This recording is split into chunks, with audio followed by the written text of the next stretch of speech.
Ladies and gentlemen, boys and ghouls, to all of our non-binary friends, to everyone on the spectrum and in between, welcome to another episode of the Shutter Show. My name is Ken Stacknick. With me, as always, is David Marlowe.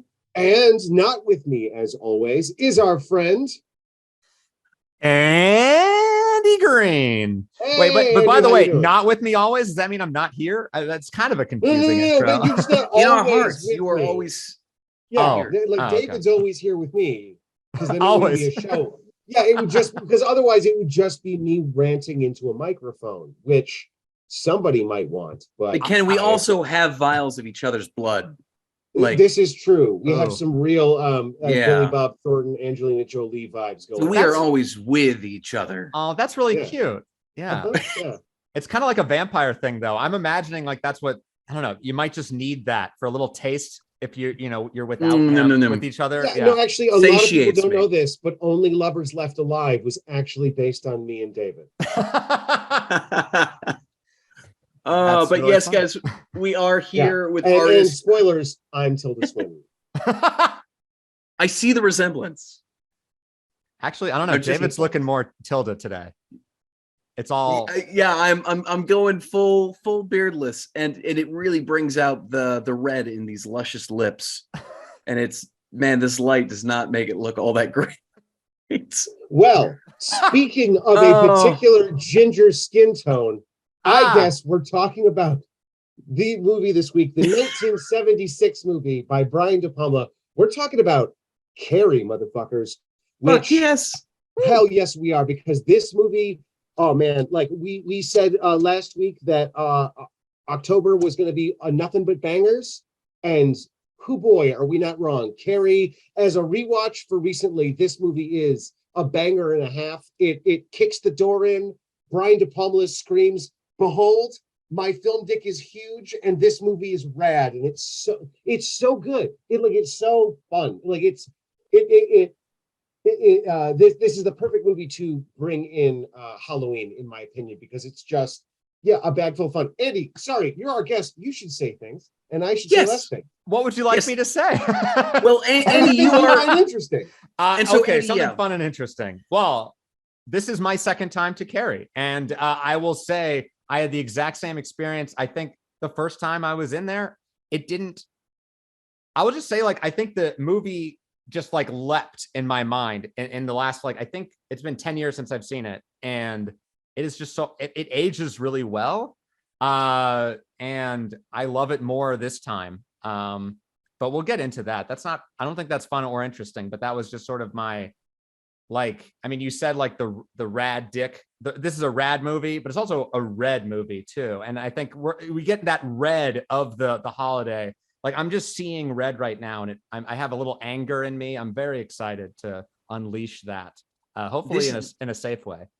This is definitely a film that takes adolescent high school life and magnifies it to the microscopic level of uncomfortable and absurd. And nobody could better display this than Brian De fucking Palma. And it like I hadn't seen this movie in ages. Absolutely. Like, and I remembered almost nothing except for, like, your key essential Right. societal parts of this film that you would know about, like just the massacre, pretty much. Well, it's like, And the that's locker about room. it. Yeah, the locker room, and then the prom scene. Like, I feel like those are just seared in all of our minds, even if you haven't even seen the movie. I right? forgot Like, John Travolta was in this movie. me too. Yeah. Literally, thought- by the way, John Travolta's first feature film for John Travolta. This is what introduced him to the world, is him getting a blowjob from a ventriloquist. And I mean, I you're feel not like wrong. it sort of sets the stage for his career, right? Like this feels like John Travolta for sure. Fully Yeah, formed I mean, asshole from let's- day one. I mean, let's face it, John Travolta, being the Scientologist he is getting the constant ventriloquist blowjob from the Church of Scientology, Ah, constantly telling him what to say. But it's that's neither here nor there. so you're But saying no, like, ventriloquist blowjob because it's clearly not a blowjob and just has a no, dummy there? like Or if you look at like literally like when she is performing the act, you hear the voiceover of her yeah, just talking, and it doesn't sync up with. It's such a strange. I don't think you can Visual. talk clearly when that is happening. Well, like, Yeah, so, she seems occupied. like, what I think this movie really gets right is, so, like, well, like, so, Car so, blowjobs. no. So, like, this movie is both very sexual, but at the same time, it's very awkward. And like, what the thing I think this gets right the most about middle school / early high school is how weird and gross all of that puberty feeling is. Like, I definitely remembered the scene where she gets her period for the first time. Mhm. What I forgot about with the scene that really fucking hit with me this time was she running out to everybody and being like, I am fucking dying. Someone help me. And With all of those people just bloody being like, hands just touching and people. those people just being like, get your fucking gross cooties away from me. And the dynamism of those two things is what this movie gets absolutely right about high school. It is the fact that Carrie can walk onto the stage and honestly believe she is going to be the prom queen. And oh my God, this actually might be right. And then, like, the other thing that I forgot about it is how much they milk. Is this going to happen? Is the teacher going to notice this? Is the person going to be like, hey, wait, what are you fuckers doing below the stage? Oh my God, no, Carrie, no, this is going to destroy. Oh my God, and like, fact that it goes off for minutes. The fact that like there is 20 minutes before this movie ends, that is just basically might as well be one line in the script that says Carrie goes nuts, covered in blood, very mad about it. Like, could be that. And you'd be like, yeah, no, that's exactly what happens. And that goes on for 20 minutes. And it's incredible. Oh, it doesn't feel like 20 minutes, although it also kind Yeah. of feels like 3 years of my life too. Oh, Like, yeah, no, the whole end of this movie is just horrifying. And that's what this movie gets so right, is the theatricality of it all makes it, because like that's the thing about high school that people don't think about, is that it is this big theatrical performance. And so that's what Brian De Palma is doing. And it might, to a lot of people, be like, he's going too much. Perfect. No notes. Cannot, Piper Laurie in this movie is just a lunatic, but in a way that you understand. You're kind of like, yeah, but what if also I was terrified of my telekinetic daughter? How else would I respond? So now, did either of you guys attend any variation of Catholic school or religious school as a kid? I did One not. grade. I did first grade. I, Ooh. on the other hand, have been to multiple Catholic schools. And what's crazy is actually, like, there was an article that came out about my high school recently, about how they hosted a gay conversion Oh, expert, like at one of their events, and so it's in the Indianapolis News right now, and my high school is not looking very good right now. But it is again like another testament to sometimes how you take the toxicity of religion and then pair it with the ultra toxicity of just children, and how genuinely monstrous children are, because they don't fully, nobody's brains are fully developed to their at least 25. Nobody is born with empathy. Like that has to be fucking taught. And what you're seeing in this film is a representation of what it looks like with kids who are still trying to develop empathy. Some you're seeing it in, you see it with a teacher, you see it with the one student who convinces her boyfriend to take, Sue, who convinces her boyfriend to take Carrie to the prom in the first place. Like, you're seeing everyone navigate their early adolescence all at the same time, while you have Carrie completely being stunted by not necessarily religion, but ultra religion, by like a mom who just can't seem to fathom anything outside her religious sphere. It's a crazy mess. Well, it's a mom who the only good thing that's ever happened to her life is she was raped and had this daughter who she cares for. But as she says, like, I really liked it and it made me feel super bad. And like, I'm super glad that you're here, but also let's be clear that you're here because of sin, which. But then also when you keep in mind, like when she talks about that, to keep in mind just how messed up and confusing the rape was. She was married. Like in the book itself, like, I don't know, have either of you guys actually read the book at all? Or? I've never actually read a single word of Stephen King. Oh, Ken. Sorry.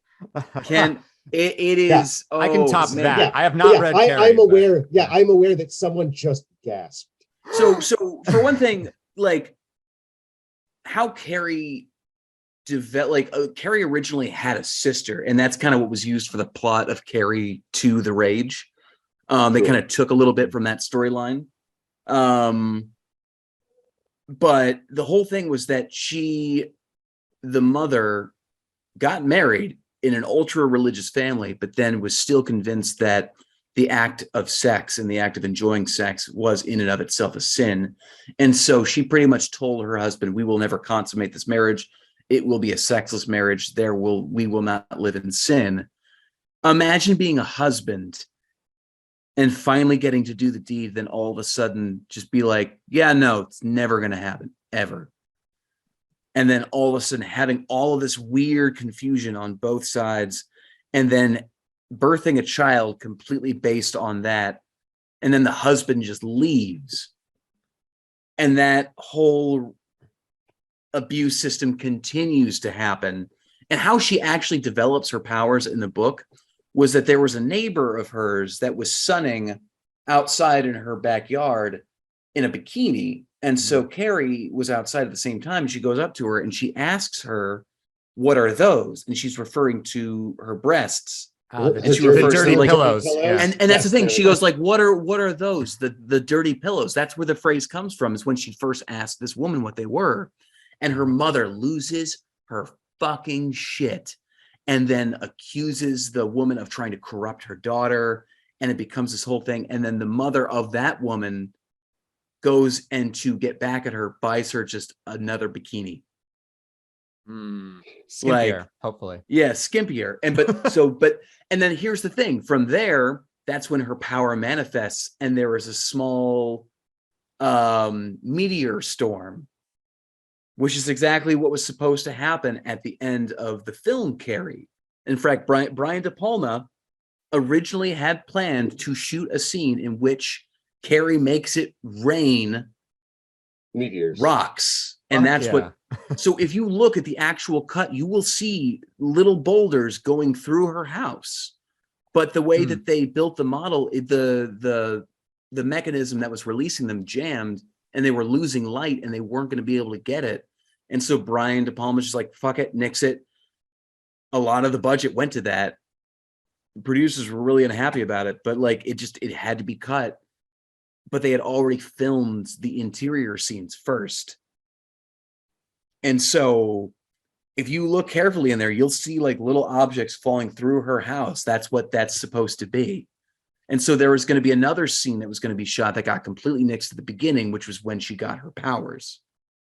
Oh. Yeah. There's so much crazy shit. Well, like that makes so much sense now, because like watching this, the third act of this movie does feel incredibly rushed for as much time as they take setting things up. Like there's the scene where the boy who asks Carrie out to the dance, Tommy. and there's the scene, yeah, Tommy, and there's the scene with his girlfriend where his girlfriend is like convincing him to do it, and it takes like a while. In like any other movie, it would be like, hey, would you do this? He'd be like, yeah, baby, you got boobs, so yeah, and that would be it. And in this movie, he's really like, are you sure? I don't know. It seems pretty fucked up. Do you really want it? Yeah, okay. Yeah, no. Yeah, we should definitely do this. And like that scene, like it's just so weird how much that scene takes its time for as much as the ending felt rushed. And if what they're fixing is, oh, actually, we don't have meteors anymore, and so now it's just a telekinetic battle, that completely makes director sense for me, for like how you're making the best of a bad situation. You know what I mean? Like that's when you're getting paid to really direct. You know, you're not getting paid to direct when you can just hire Meryl Streep and call it a day. Like, no, you're getting paid to direct when like the set is on fire and Meryl Streep has stomach poison, and you're like, well, it's me and the dog, and I guess we're gonna make a scene today. And that's when you find out if you got the, if you got the chutzpah or not. Well, it's crazy how. Oh, sorry. Go for it, Andy. Oh, I was going to say, like, the ending, I feel like works. Like it doesn't, like, even if I saw meteors, that would just make it cool. I don't need an explanation at this point. Yeah, like it's totally. like, literally the house is going into hell. Like that's sort of the vibe we're getting, almost from a literal It's sense. a very Red State ending. Yeah. Almost. even just to drag me to hell. Like, yeah, Sam Raimi is clearly inspired by this movie, by its just direct nature of like those hands coming out of that dirt. Right. That's straight drag me to hell. Well, what's so crazy about this film is how much effort and how much care De Palma put in this, despite the fact that at this point, Stephen King was not a well-known name. Literally, Carrie is Stephen King's first film adaptation. So much so to the point that they spelled Stephen King's name wrong in the opening credits. They spell it with a Steven. Oof. Yeah. They didn't catch that. He didn't get to. they didn't even invite him to the premiere. Like they paid him $2,300 for the film rights. Like he wasn't invited to its first screening. Like it still remains one of his favorite adaptations. Stephen King really likes the film. Didn't he credit De Palma for his like career in some way? Like he's just like, yeah, this movie then made me sell books. Yeah, like no, and the thing is, he sold this book, and granted, like this book never should have come to be.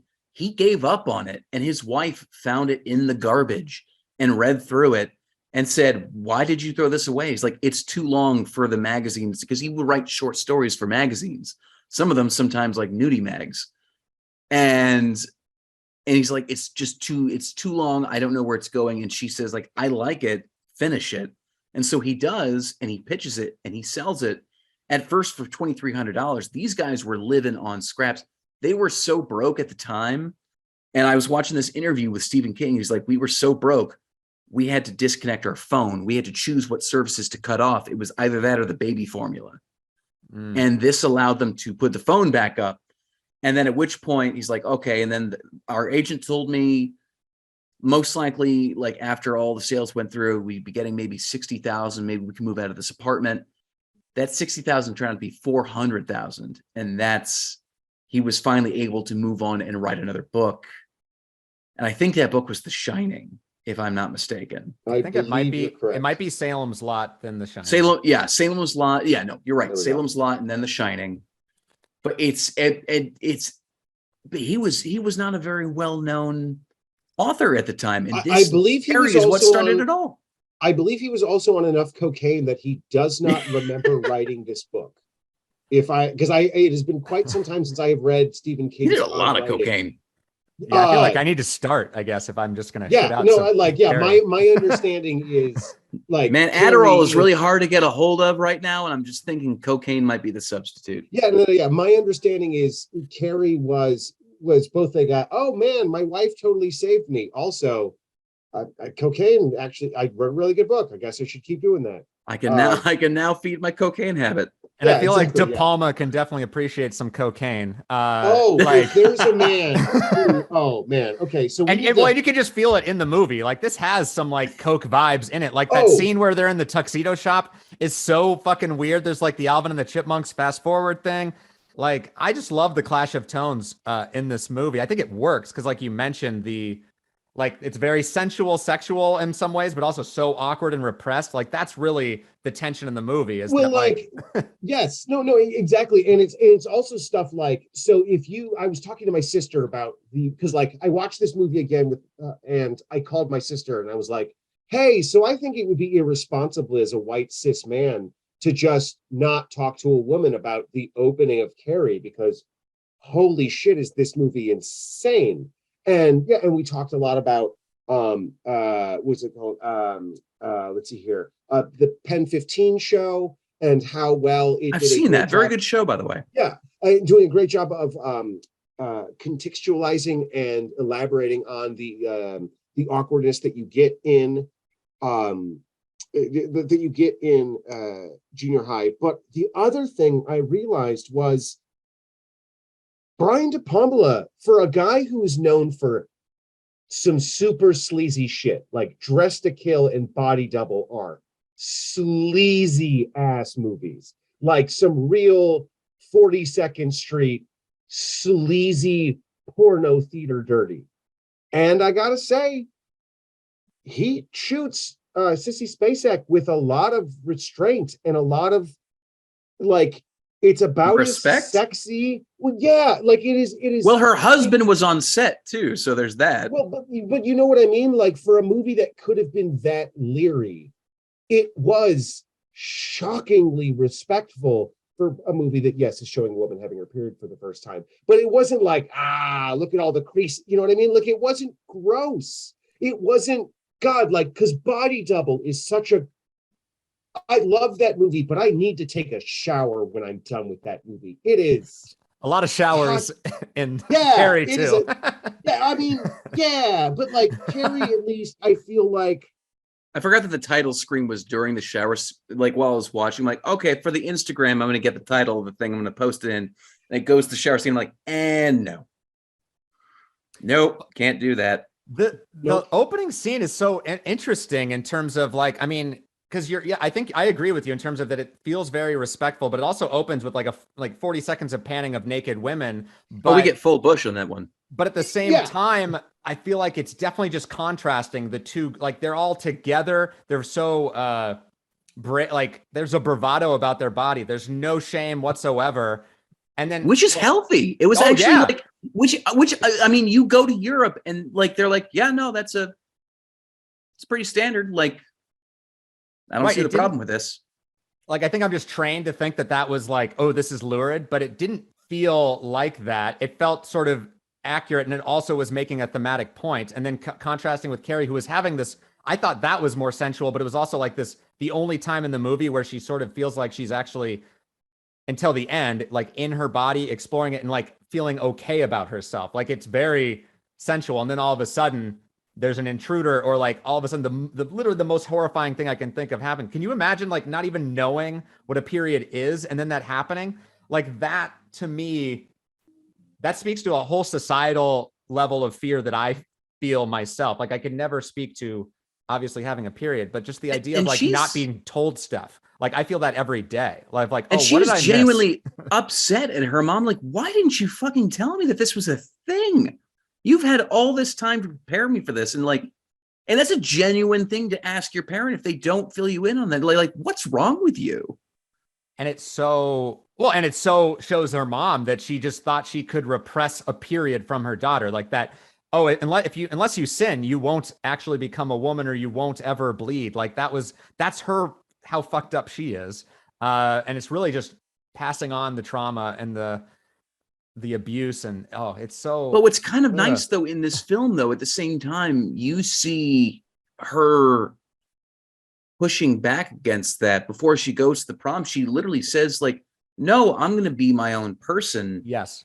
I'm tired of living under like this super repressed kind of situation that you have. Like she recognizes that the environment she's growing up in is wrong. And so it's a very empowering scene watching her stand up to her super religious mother. Like it's a very powerful scene. Right. And then that sort of sets the tone for like that fantasy prom of like where you're saying like, how can she believe this is happening? But I mean, I think we've all had sort of those desires and dreams about high school, especially of like what this can be. And it was like this perfect moment. She's even kissing Tommy, and that actually didn't even feel wrong when I'm watching it. Like it felt like Tommy was kind of a nice, maybe. Yeah, like Tommy, like the personification of Tommy as someone who's actually she's kind of cool. Like I like this girl. Like I know I'm supposed to be just doing this because I'm in a, Can't Hardly Wait movie, but I do really like, you know what I mean? Like that was one of the things that was great. So surprising to me about the movie was his character, which should just swap the casting of him and John Travolta. And just have John Travolta be like that douche who's like, yeah, baby. Yeah, no, go ahead and blow me on the stage. I don't care. Like that could have been, it would have totally made sense for that jockey dude. But also, I think you would have spent the last half of the movie being like, Carrie, don't. Hey. And I think having this blonde, cute, nice seeming kind of guy who kind of comes around to her, I think really goes the extra mile of being like, oh, you sweet summer child, I totally see how you would have bought into this. But no, because I've seen a horror movie, I've seen a horror movie before. It's so funny that there's a percentage of a chance that he could have played Luke Skywalker. Ooh, because because George Lucas and De Palma were very good friends, because on the backlot they bonded over the fact that they were the only two directors on the backlot that had beards. Weird thing to bond over, but they shared the opening crawl, right? What's that? You know that Brian De Palma wrote the opening crawl for Star Wars. Ooh. Really? I feel like I knew that, but I'd forgotten until you reminded me. I didn't know that. Yeah, no. So they did a test screening at George Lucas's house, and basically Steven Spielberg says, I think this movie's going to make $1 million. And Brian De Palma stood up, threw his hat on the ground. It was like, George, no one is going to understand this nonsense. You need an opening crawl. Good God, so much stuff is going on. And like, and Marsha Lucas to like completely redo all of Star Wars. He's like, no, this is nonsense. And that's where the opening crawl of Star Wars comes from, because Brian De Palma's having a nervous breakdown. That's incredible, and he deserves like $100 million just in residuals alone. Because like that is the thing. Like, what's a Star Wars movie? Just picturing Brian De Palma going, George, no. I think, and just go back to our boy Tommy. Like you mentioned, the really long scene about needing convincing to do it. That again adds to the level of like sort of believing that he's a decent human. There's also the other part of me of like, well, his opening scene is that he, plagiarized a poem and is clearly not on the up and up and could just be trying to get laid with this like virginal woman, right? Like that's the other end of this movie potentially. But I don't know, then, I didn't buy that, or I maybe I wanted the Carrie fantasy too. That's part of it. Like I want him to be a nice guy, unlike all these other assholes. Like holy shit, they are horrible. I think like John Travolta. I've never been so happy to watch somebody die in a fiery blaze. I was like that, and Nancy Allen. I was like, fuck both of you. Nancy Allen's the king of the pieces of shit. She's the worst in this movie. She is. Oh yeah. Oh man, which two things, by the way. One, John Travolta's character in the book was originally written to be like your classic Stephen King bully character, just like a psychopath. Mm-hmm. Which I'm just like I don't want to meet Stephen King's actual life bullies. He must have. Oh my God, what did Stephen King have to endure in high school? Holy shit! But then also too, the fact that like I look at the whole situation of Tommy is like the bare minimum in terms of in terms of just like guys in high school. It's just pure just pure rampant hormones. And he's about as good as it gets with that group. Because even at the end, like when she gets covered in the pig blood, he's like, what the fuck is this shit? Until a bucket kills him. Yeah, he got killed by the bucket or knocked out and then died. Which in the De Palma melee. says the bucket killed him. The bucket, like the bucket smashed his skull in. In the book, like it actually like. That's like, a heavy bucket. I know. Is that like kicking the bucket? Like, is that like the closest we get? I mean, it's not. I guess, it's like I guess that the is bucket. the closest to kicking the bucket. Where does that come from? I feel like there's a literal example where that's a thing. Yeah. But well, I'm gonna Google this right now. A live Google. Oh no. But by the way, Ken, you look like De Palma is shooting you right now. You are so hazy. It looks like somebody just rubbed grease on your camera.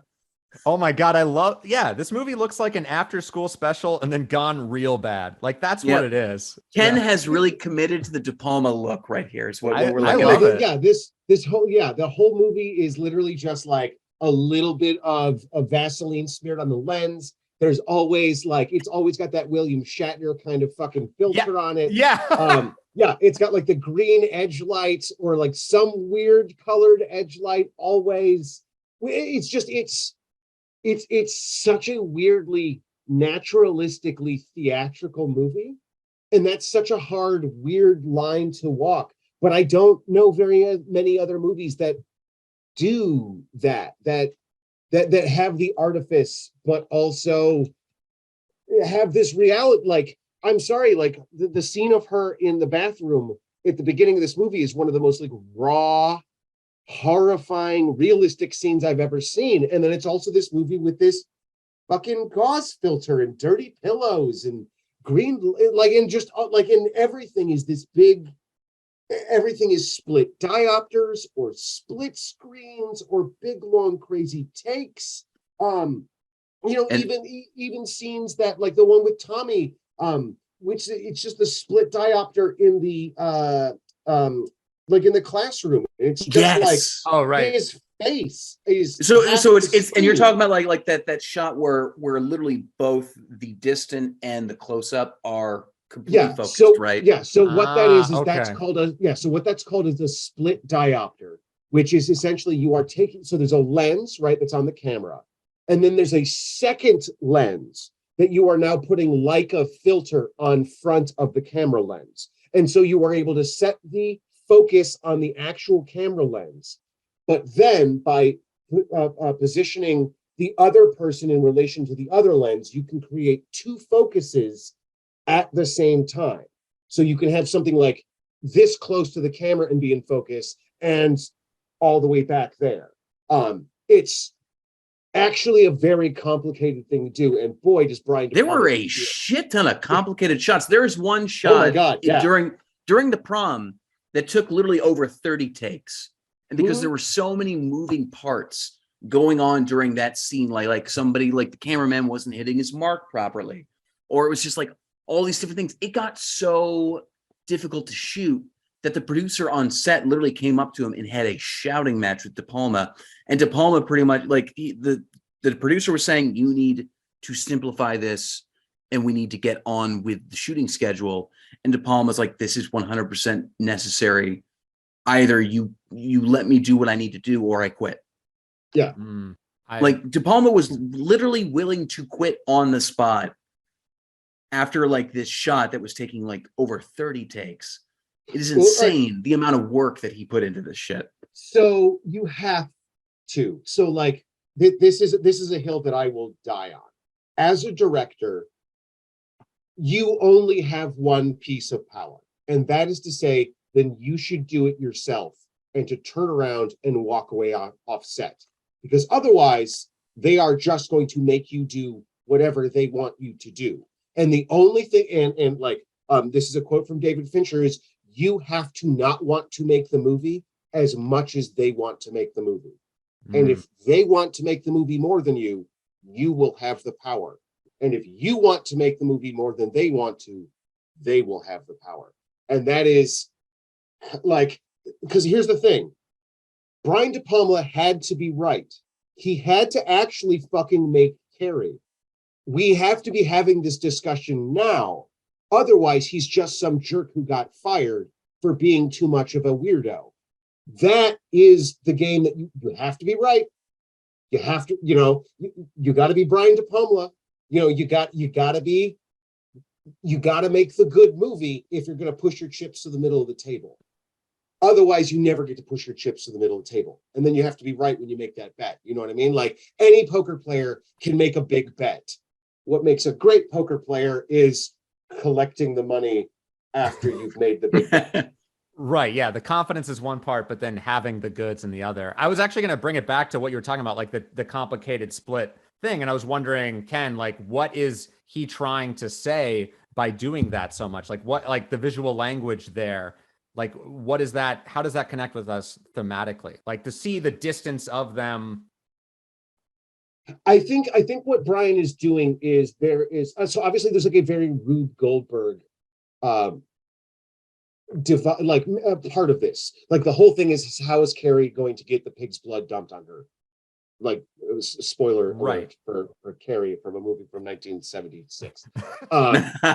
But I think, and in particular, the moment that I think made this thing so effective for me was realizing both the student and the teacher who realize that something is happening, and it is that push and pull.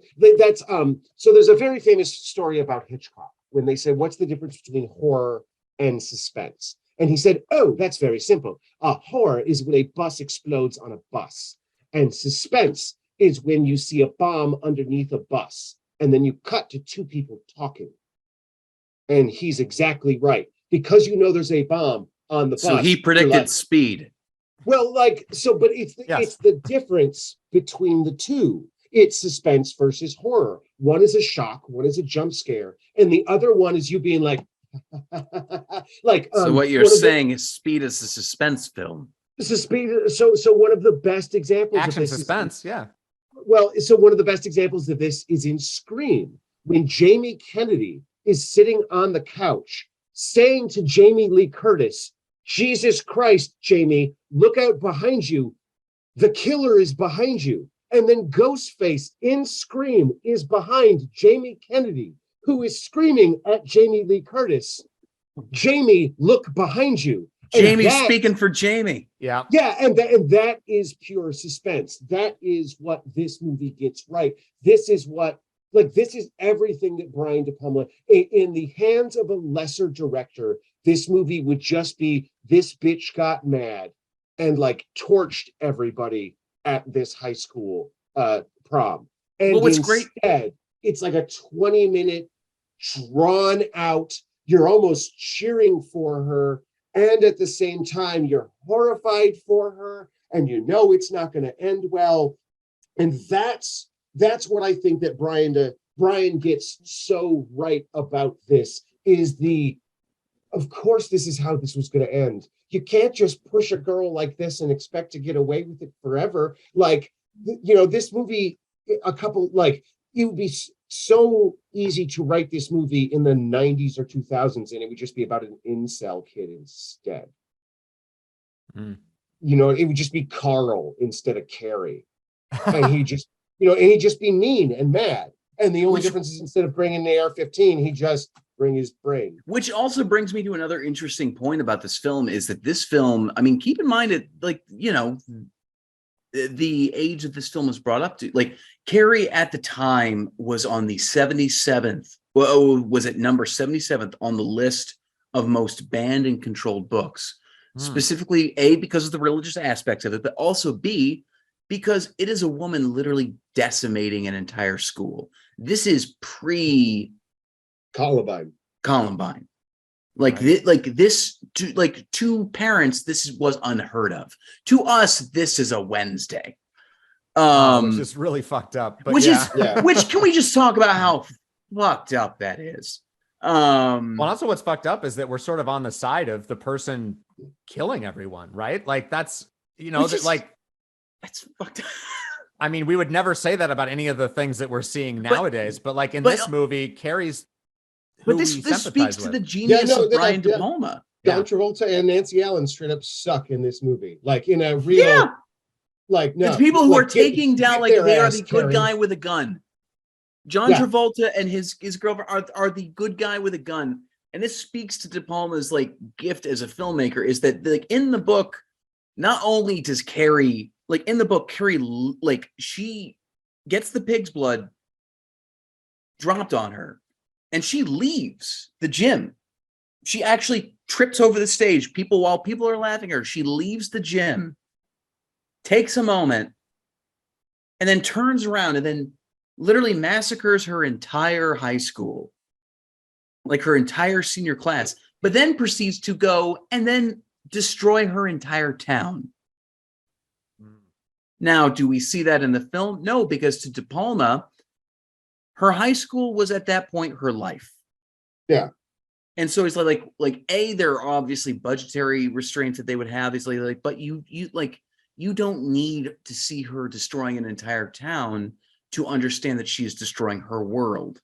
Like you don't need that. You just need is like we can show her outside blowing up John Travolta and what Chris.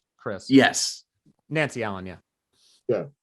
But at the same time, like that's all the extra that you need to see. You don't really need to see anything outside. The fact that she kills the one teacher that was kind to her, yeah, is to you, to the audience, showing you like exactly like she's blowing up the whole town. Well, it's also right. She snapped. Right. Like it's. I think the teacher character is also a perfect example of, in almost every other movie I can think of, there wouldn't be this character. There would just be this monster teacher who was like the one that you'd be like, get her ass, Carrie. She sucks too. And like this, like the scene where she goes after the girls and is like, leave her alone. Like when she belts Karen Allen in the mouth and she's like, it's not funny.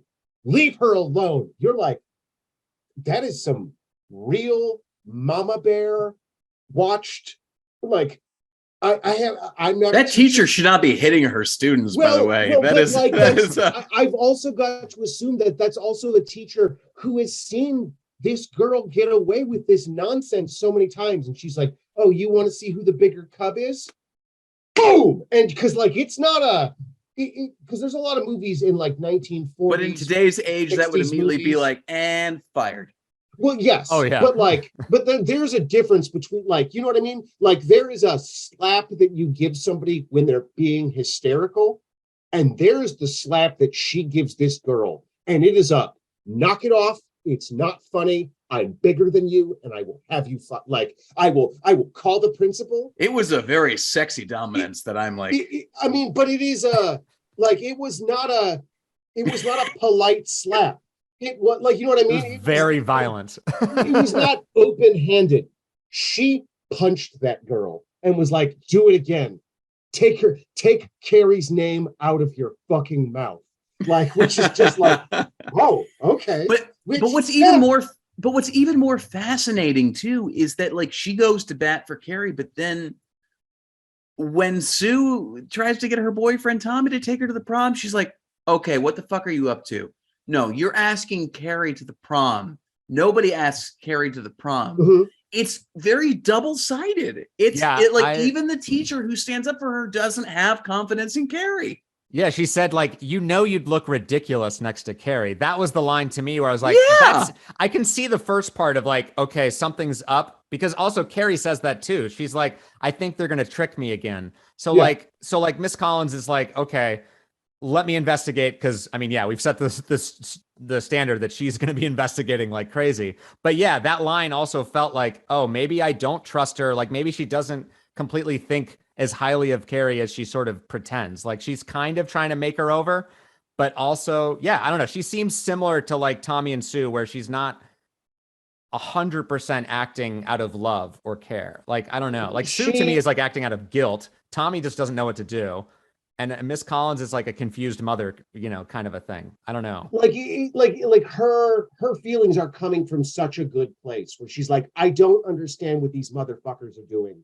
But if you think these motherfuckers aren't being motherfuckers, and maybe I'm wrong. You know what I mean? Like that's like I don't know who's trying to start some shit, but I'm gonna end it. Like it really feels to me like one of those things where you want to sit down with somebody and be like, look, I want nothing more than right now to be absolutely wrong about what I'm going to tell you.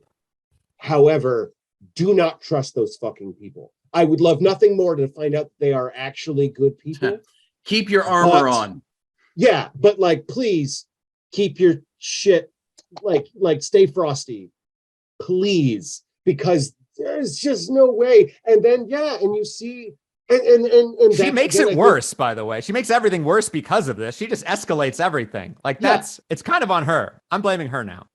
Well, she escalates it because she wants to pretend that these people are not as bad as they fucking clearly are. Like, not to get into politics, but there's a lot of that today where people are like, can you believe these fucking people? And you're like, yes, I have been watching them do this for 30 years. Why are you surprised now? And they're like, well, I didn't think they'd do this. And you're like, okay, sure, I guess, but let's just give them detention instead of suspension, you know, and give them the worst punishment in the world, push-ups. Yeah, can you believe all the Republicans tried to repeal Roe when they said they weren't going to? Yes, because they lied. And everyone's like, you know, how could we have known? I did. And like, come on, I'm a dork. Like, you should have known. Yeah, no, their nature is pretty clear, but it's also like clearly coming from a society that's just hitting them all the time. I mean, that like the John Travolta, that couple is very fucked up. Like, they're both so abusive to each other in different ways. You know what's particularly funny to me? The irony of it is that there were several cast members in this film that through half of the process thought they were doing a comedy. Like, granted, like, keep in mind, Stephen King was not a well-known, you know, household name at the time. Horror was not necessarily something he was known for, or even known at all. Like, John Travolta, along with again, I'm going to continue. I don't Nancy have Allen. IMDb. Nancy Allen, thank you. Along with Nancy Allen and Carrie's mother, they all thought that they were doing a comedy. And Brian De Palma had to pull each of those actors aside and be like, hey, we're making a horror film. We need you to do it this way. And they were like, wait, what? I also think that kind of works. Yeah. It works perfectly.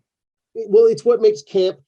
One of the great quotes about camp is that camp from Roger Ebert, which is that camp can only be found. It cannot be made. And that's what this, like, this feels like a big theatrical high school story, because it is, and that's how it feels. So that's how it's told. The reality of this situation is actually probably much more small, and like the reality of this movie is something much closer to, we need to talk about Kevin.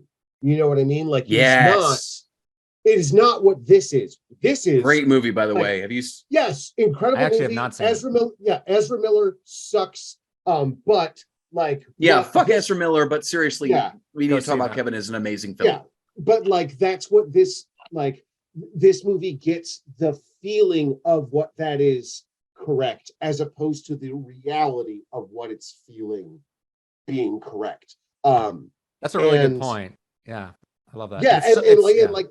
It's also what makes this movie a great. It's why we're recommending this movie for October, and not we need to talk about Kevin, because that movie's kind of a super bummer. It's super good, but like, it's also a real like. And also, we need not put any more money into Ezra Miller's pocket. But also, I didn't see we need to talk about Kevin like being made into an award-winning musical like Carrie was before it became a fucking thing. I shit you not. Yes, there is a Carrie musical that was made in the 90s. Oh no, It was the an Carrie musical I award-winning knew about. musical. It was Yeah. popular. It was a good musical. It's I thought it's perfect for a musical. Like it's all there. Yeah. Like it's so over the top. You have like blood, love, despair, childhood trauma. It's all there for a musical, baby. that's every I musical. thought they Yeah. made a musical about. We need to talk about Kevin and was about to die. We need I to was like- talk about Yeah, Kevin. I was like, first off, no, and second off, if they did, I would have heard about it. Thank you. Well, You it would would have see been. that thing like you saw Cats. Oh well, Cats is I, incredible. s- I saw Katt's Oh, opening Ken, day. you just found yourself a best friend. Somebody just Oh, said yes. Cats is amazing. I got tickets to see it at Pantages in like a week. Yeah. No, I love the Cats movie. It is an existential crisis. It is like having a stroke. Oh It yeah. is. It's it is- terrifying. it is- It's so good. It has one of the funniest stories. So, one of the biggest things with the Cats movie. Sorry, we're just gonna go ahead and just divert this whole train right now.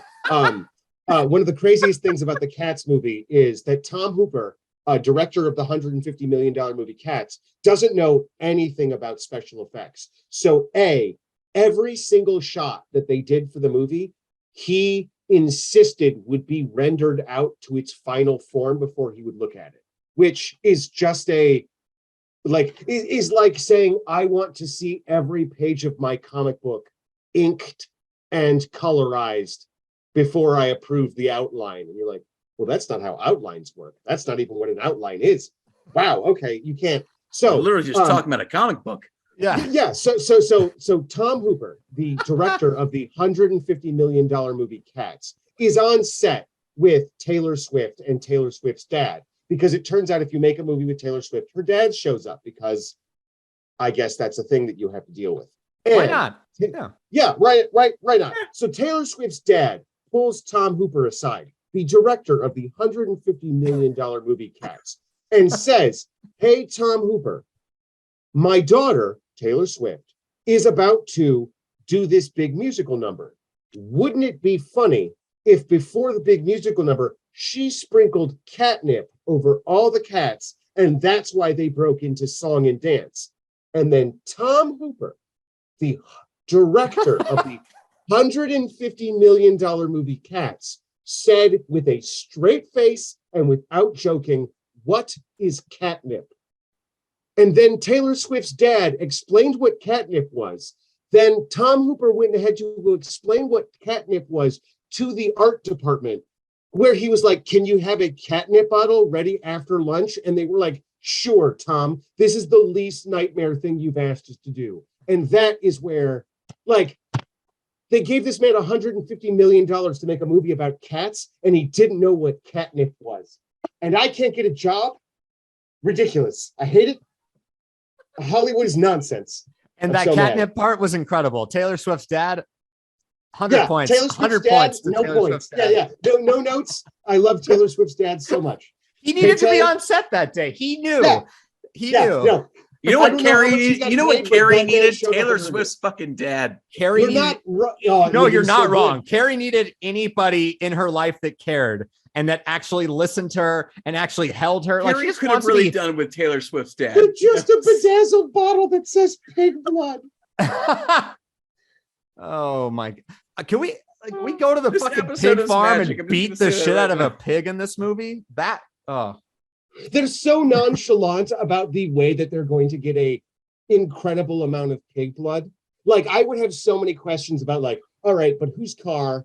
And like, I have leather seats, and so like it's a bucket, but like it's gonna spill. So does someone have saran wrap? Maybe we can get like a 5-gallon bucket, right? Is someone going to a Kroger soon? But he Like, come was on. pouring it out of like a gasoline Yeah. canister. Like, It's like how out did of a he get pipe. the blood? From Oh yeah, the no, there pig was a into lot the of missing canister? scenes. Yeah, like it's just coming out of some gas. There's pipe, some like it's logistical shit that I need to Yes. know. Russian natural gas just coming out of a tube. Like It's like, fine. Like, I mean, have you ever gotten blood out of a pig before? So you knock it out, you bludgeon every- it, and every then, morning and for then you breakfast. just unscrew, and then the blood just comes out into the gas. Like it's just like taking gas out of a machine. Like it's insane. But I would have loved to see that. Like if we had like a Blu-ray special feature of those, Show like, us the deleted steps, scenes. Brian De Palma. Yeah, I want the storyboards of that. I want the outline. I want the De Palma cut. Give us the pig cut, De Palma. I will give whatever the fuck his name is, Billy some credit for literally killing a pig for his awful girlfriend. He's so like, Spousal goals right me there. That jerk slam. Like, no, I was 100% expecting him to be like, hey, you do it. All right, fine. Make me, hey, come on. This is Italian like some sort of Dirk Diggler. I'm kind of mad about this. John Travolta rolled up his sleeves. He just was like, give me that hammer, you fucking pussy. Slam. And just like, okay, that dude is not a. Hey, we need to talk about John Travolta, guys. Well, like, we probably do, but yeah, we probably do. Although to be fair, that character is like hammered drunk the entire movie, so he might not remember doing this. But I also love the character that refused to do it. I think his name is Freddie. He doesn't do a single thing he doesn't want to do. Like my favorite part is when he asked to like join the ballot collecting, and the guy's like 6:30. He's like, nah, how about 8? I'll be there at 8. And he's like, okay. Yeah, like it was just, I just love that guy. Like, the other person wasn't like, the side characters in this film are brilliant. just like Tommy's friends when they're trying on tuxes. So like, good. How's he look good? He looks beautiful. You were a good friend. Yeah, I don't think Ruffles will look good on me. To call each other beautiful. Yeah. Hang on. We're gonna get that man a t-shirt. Perfect. No notes. Yeah. You like, wouldn't take him to the prom? No, not in the Ruffles. Yeah, like it's such a weird, like it's such a scene from a completely different, like it's from Superbad or something. You know what I mean? Where like, because like where it would be out of place if you're like, and then at the end of Superbad, they drown the prom queen in pig's blood, and you'd be like, the Michael Cera movie? I thought that they were just trying to get hand jobs or whatever, but yeah, sure, okay. Well, I think like to me, it's like they are in a different movie than Carrie, right? They're living lives where they can actually joke and have fun, and like they actually have friends. Like that scene was ridiculous, but I feel like I've lived that scene in some way. And then it's so off everything else. But it does just sort of set up the big, huge contrast in the life, and that those people are dead in about 20 minutes. Like that's so fucked up. Yeah. That's the what we need to do about Kevin thing. That is kind of like but if that other guy thinks he's the Joker, I don't know. It's not going to end well, guys. Yeah, you're right. Like I'm by no means pro bullying or anything, but like, you kind of understand. You're like, well, you know, that guy was really serious, and so turns out that wasn't the guy you should have pushed around. And I'm not saying it's okay, but from his perspective, I'm just saying, please don't fuck around and find out. Yeah, like so. I was trying to talk to my sister about this, and we were talking about casting, and I was trying to think like Sissy Spacek. Her casting is so good because you see her and you want to protect her. You want to keep the bullies away from her. You want the boy to be nice. Where if you like cast this movie with like Aubrey Plaza, you'd be like, oh, well, you done fucked up. I don't know if you know this. Aubrey Plaza also has telekinesis. So now you are double fucked, sir. Like this person is going to come and ruin your life. Like what's the Ingrid, what's the movie? Ingrid Goes West. Yeah, Ingrid Goes West. Perfect example of like I don't know what you thought was going to happen when you messed with Aubrey Plaza, but that is exactly what I would have said you were going to get. I don't want to socialize with Aubrey Plaza, let alone like mess with her. Granted, like gorgeous woman, but I would never want to like be anywhere near her. Her awkwardness just terrifies me. I think she's great. Yeah, she's her own person. I continue my open invitation that she can come ruin my life anytime she wants. Can that would take like 12 seconds for her to come and step on you? Yeah. If there's any like I've literally seen multiple interviews where she's like, I don't understand it. Everyone on the internet wants me to step on them. And it's just like, yeah, that's exactly your energy, Audrey. her saying that is totally, yeah, like that she's somehow oblivious to it. I don't know if I buy that. Yeah. Yeah, no, that's the other thing. Is like that's a very Audrey Plaza thing to say, Audrey Plaza. Yeah. Are you saying Audrey or Aubrey? Because it's Aubrey, right? Am I forgetting? Have I been saying Audrey?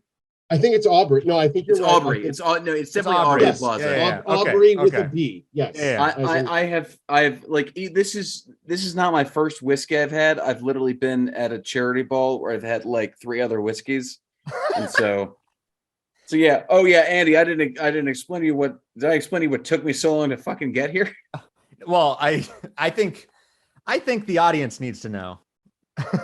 Oh, we originally planned to like to record this thing on Wednesday, and we pushed it because Kenny had a sore throat and his throat was hurting him, so we pushed it to Friday. And then I got home and my wife said, "Hey, remember you promised your mom you'd go to this charity ball that her church is sponsoring?" And I'm like, "No, I don't remember that, but I guess we'll go." And she said, "We'll get out by 8:10 so that I could get," and we're 3 hours ahead of you guys, by the way. And so we're like, "Cool, we're getting up at this time." 8:45 rolls around. And so I don't want to be the asshole at the charity ball to be like, "Hey, TikTok, I got a podcast to record. Fuck homeless people and their free healthcare." Oh God.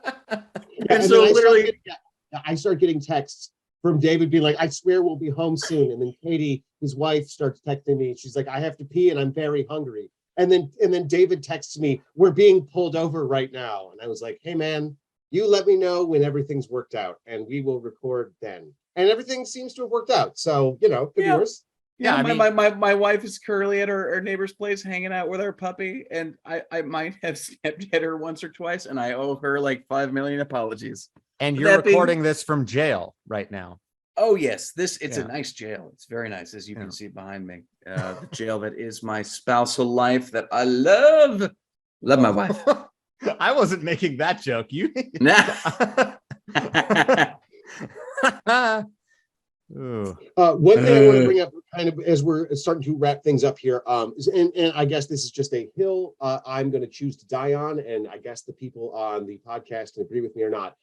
Brian De Palma for me is a real example of the different, like appreciating Brian De Palma is the difference between being a movie snob and a movie aficionado, because I think Brian De Palma is such an incredible filmmaker that even if you don't like the movie that he's making, like a great example is Black Dahlia, which is a real nightmare of a screenplay of like 4 different drafts from 3 different screenwriters and multiple studio heads being brought in, and like just from a real logistical nightmare. And the movie is just not good. The filmmaking in it, however, is scrumptious. Like it is so good. It is like, and Decadent. it is decadent. And if you to me it is like learning to appreciate a great guitar solo in the middle of a bad song or by a bad band. You know what I mean? It would be like if you found out that Carlos Santana was the guitarist for Hoobastank or something, where you're like, wait, hold on. Like John Mayer is a great example of someone who is actually legitimately one of the best guitar players playing today. But like that's just not the music he makes that makes his money. So that's not the John Mayer music people hear. But if you hear John Mayer play guitar, that dude is like incredible. Like that is a May Eric Clapton breaks down and weeps kind of level of guitar playing. But like you have to Real quick, I just want to say I had that exact thought about John Mayer, and then I saw him in Dead and Company, and I'm like, oh shit, yeah, like because he's just traveling around with the Grateful Dead right now, and he is incredible. Like Really? That's I think he's like he is. I didn't know this either, but Ken is 100% right. He is my brother on a level is of his own. Like there's songs where he's playing both like percussion and rhythm at the same time by himself. And I'd like to point out that's normally 2 people's job. And he's And I can understand if you're like, well, I just don't like John Mayer's pop music. But what I would say to you is, so you are not a music lover. You are a music snob. You like the accolades. And Brian De Palma, if you cannot appreciate the filmmaking that this man can do, I don't know what to tell you. And there's a huge difference between a good movie and a well-made movie. There are all you need to do is watch a $60 million middle of the road romantic comedy, and you will see an immaculately crafted, boring piece of shit. They spent every single dollar. It all went up on screen. It's the what is it? Jersey Girl. Oh no! Jersey Girl is shot by Vilmos Zsigmond.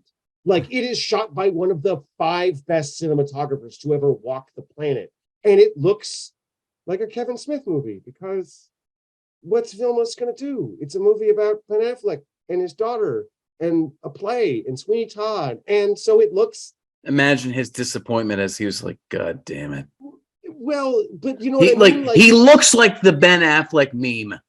Well, he's making that film. They hired Vilmos, and Vilmos showed up, and that's as good as that movie is ever going to look. He did his job, and goddamn it, if that isn't just the most respectable thing that you could say about Brian De Palma. There's a lot of people who show up and do their jobs, and that's not bad. There's, man, Kevin, say what you want about Nicolas Cage. That man, if you pay him a paycheck, shows up to fucking work. Bruce Willis shows up. And that's the most you can say about Bruce Willis. Nicolas Cage shows up, cracks his knuckles, and said, "What are we doing today, motherfuckers?" And you get what you pay for. Oh, Nicolas Cage is a hero. I don't think he's ever. Nicolas Cage is a national icon. I love that man so much. National treasure. You had it right son there. Of a bitch. There we go. Yeah. I missed it. And Vilmos, when you say pay him his full rate, he shows up and he will shoot Jersey Girl. But it's gonna make it as good as he can. But it's still. Oh well, Ken, we are. This has been an absolutely delightful episode, and Andy, we cannot possibly thank you enough. This has been absolutely spectacular, and also I don't think we gave you your proper opportunity to plug your pluggables, pitch what you got going on. You are an absolute artist. You've got and you and I had the pleasure of being on your podcast as well. You're the creator and host of the Naked Man podcast and Movies with Friends, and it has been an absolute pleasure working with you. Please tell us, good sir, what do you have going on right now during this glorious month of October? All right, I will try to ape Piper Laurie here and get crucified right now. Just throw all the kitchen knives at me here. Let's see. One knife goes into this shoulder, and we got the Naked Man podcast, a men's mental health podcast. I didn't even really know that's what I was doing. I do know that David is very forthcoming about his mental health on the interwebs. And I think it's just for me, that's been my current journey of taking care of myself. I should start to do that. And it's sort of an interview show. Movies with Friends. That's let's see, what kind of kitchen knife is it? Right on the wrist, goes right in here. I'm stuck now in between that fucking some real stigmata action going on. The stigmata is happening. I am bleeding for my art, ladies and gentlemen. Movies with Friends, it is on indefinite hiatus, but there are 50 episodes of a show on YouTube where it's me, including David. We watched House by the Cemetery, an incredible film. Also, I love it, on Shudder. So there was a reason we did that. Yeah. Lucio Fulci. Yep, exactly. And I think that was David's first Fulci experience, and hopefully not the last. Maybe I'm wrong, but that was my memory of that. But was it no? Because we did, Ken. I think you and we didn't do a full Fulci one. I don't think we've done a Fulci because we did Fifth Chord, but that's Franco Nero, but that's not Fulci. We had done the genre, but we hadn't done Fulci yet. We had done Giallo, but we hadn't done Fulci. Yeah. But basically Movies with Friends was an excuse to watch movies with friends, which I think is exactly what this show is, but then with like a little spotlight on the drinks or the food that we're having with small local businesses, and also for charity. And actually this is a Shudder tie-in. I did it in honor of a friend who is no longer with us, who his last gift to me was a subscription to Shudder. So so like that was sort of my ode to my friend Chris. And yeah, it will come back in some way, but I sort of am trying to be kind to myself and not just try and do everything, because that's what I've lived my life. You can't force that shit. Can't force that shit. But basically, let's see. I am co-directing a stop motion horror film right now. Whenever you listen to this, maybe it'll exist in the world. But like, stay tuned for that. You can find my ramblings at Wandering Green on Instagram, and also I do a newsletter, kind of an experimental magazine where I share my work and my friend's art, and that's called Wanderings, and that's on Substack. So I mean that, and there's like a million other things. I don't know, like there's a lot of knives in me right now. I'm surprised I'm standing, but I am subsisting off of All Hallows Treat from Omagong Brewing. Oh my God, I love it so much. It is a imperial chocolate peanut butter stout. Normally a peanut butter stout is like my my holy grail. Like, I'm going to spend my life looking for one that actually stout. Well, see, I always want to, and they always disappoint me. That's like, it feels like they always taste a little artificial. They don't taste like the peanut butter of my dreams. This one, I can't say that the journey has ended because I'll still be looking, but this one did pretty well. So yeah, it's as close as you've come on your journey so far. Exactly, and that's as an artist what we can do, right? We're always going up that mountain. Exactly. And yeah, thank you so much. The work of Sisyphus. Literally getting up in the morning feels like that. But Ken, David, thank you so much for having me. I mean, yeah, I'm ready for Carrie too, by the way. I've never seen it. I mean, who knows? I think like Ken, I'm going to pitch this idea to you right now. I'm thinking at some point this year, we got to do a sequel month. Yeah, no, we'll probably put together a list of some of the good ass sequels you wouldn't expect. We already did Exorcist 3, which is probably the best, like, actually this movie's super good. But yeah, I'm pretty sure we can find some extra stuff. If nothing else, we can talk about Exorcist 2, which, say what you will, does involve James Earl Jones dressed like a bee, which worth checking out just for that. And speaking of, they're the Bates Bees. The bees. See? That's their mascot. I was going to ask why, like what that meant thematically, but I think it's like the pollen. It's kind of back to Piper Laurie's, like everyone's sniffing for your Pollen Palmer. Yeah, Pollen Palmer. But anyway, I don't know. Well, Basket Case 2. That's my pick. Ooh, there we go. That's a goodie. David, do you want to tell the people where to plug your particular pluggables?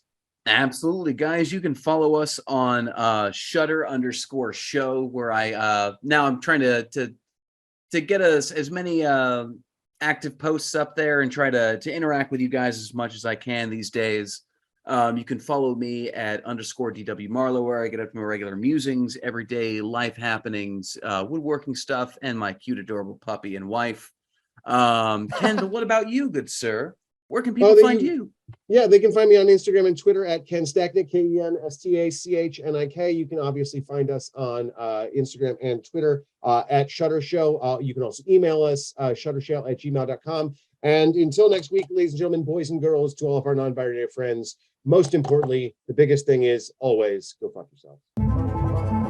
Love you. Bye-bye. You eat shit.